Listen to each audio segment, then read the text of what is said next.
Oui, bah, l'objectif de ce match, c'était de le gagner, évidemment. Après, l'objectif atteint, on l'avait déjà atteint la semaine dernière en terminant deuxième de la saison régulière. Voilà, on se retrouve en finale contre la meilleure équipe de la région. On est la deuxième meilleure équipe de la région. C'est une finale attendue. Il n'y a pas eu de surprise, mais bon, c'est un beau parcours et c'est une belle récompense de pouvoir aller en finale.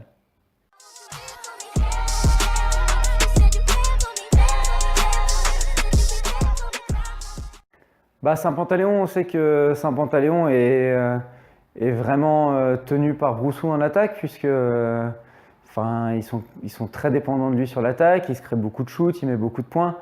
L'idée, c'était pas forcément d'essayer de se concentrer à fond sur lui et de l'anéantir. On savait qu'il allait faire son match, il met une trentaine de points encore là. L'idée, c'était vraiment de le couper des autres pour que ses paniers, ils le doivent qu'à lui, quoi. Et c'est ce qui s'est passé. Tous ces points marqués sont sur des actions individuelles où il va les chercher parce que c'est un super joueur. Après, dans le collectif de Saint-Pantaléon, ça a été un peu plus difficile pour eux, puisque derrière, je crois que le deuxième marqueur doit être à 10 points ou 12 points.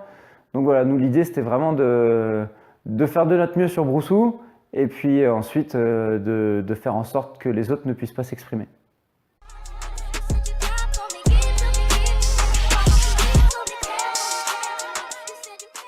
Ouais, on a été pas mal sur la première mi-temps. On met 34 points dans le premier quart-temps. Après, voilà, c'est aussi pour ça que jouer Saint-Pantaléon, moi, me plaisait un peu plus que le CSP. C'est parce que c'est une très bonne équipe, ça, il n'y a pas de problème. Hein, mais c'est un style de jeu qui nous correspond un peu plus.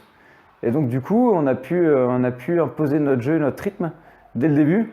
Et puis voilà, moi, il y a vraiment un truc que je tiens à dire, c'est que l'équipe s'est mise dedans tout de suite, à fond.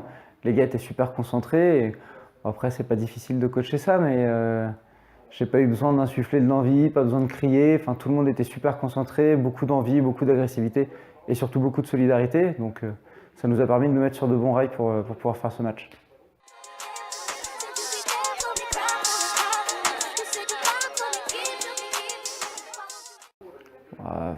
C'est une question qui est difficile. Est-ce qu'on profite? Je sais pas. À la fin du match, il a fallu que je dise aux gars de chanter pour pouvoir chanter qu'on était en finale, parce que tout le monde a le regard fixé sur cette finale.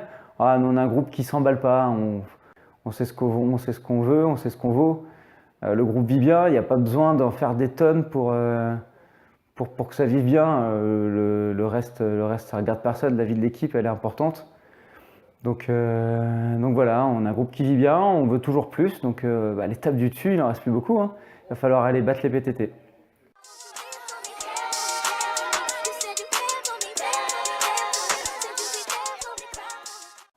Bon, je pense que 200 personnes à Saint-Léo pour un match de basket, c'est du jamais vu.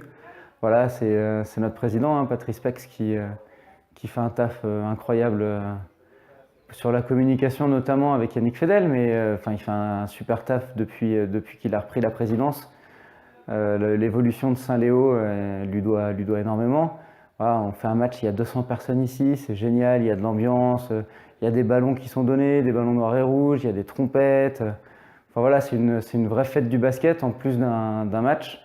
Et c'est génial de pouvoir avoir des gens qui s'investissent comme ça dans le club et qui nous permettent, nous, après, de se concentrer que sur le sportif, de juste jouer au basket et de profiter de tous les à côté.